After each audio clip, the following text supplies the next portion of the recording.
الله الرحمن الرحيم.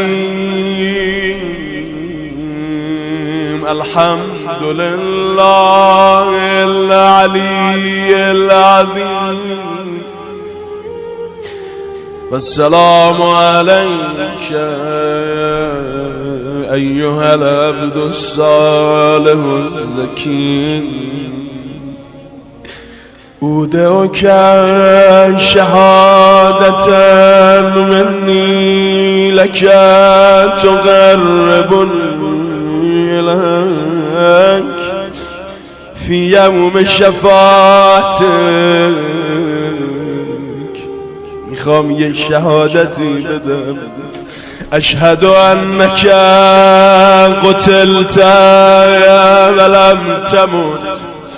آقا شهادت میدم که تو رو کشتن، بل به رجاء حیاتک حیت قلوب شیعتک و به ضیاء نورک اهتدی الطالبون الیک. فأشهد أنك نور الله الذي لم يطفأ ولا يطفأ أبدا، وأنك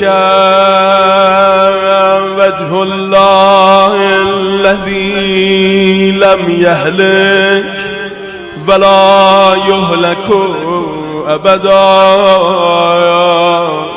حالا یه نگاه به قبر آقا بنداز. و اشهد ان هذه التربة تربتک.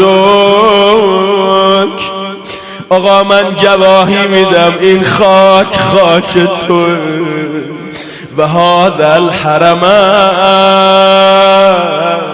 حرمک و هذا المسرع مسرع بدنک. این قتلگاه بدن توست. لا ذلیل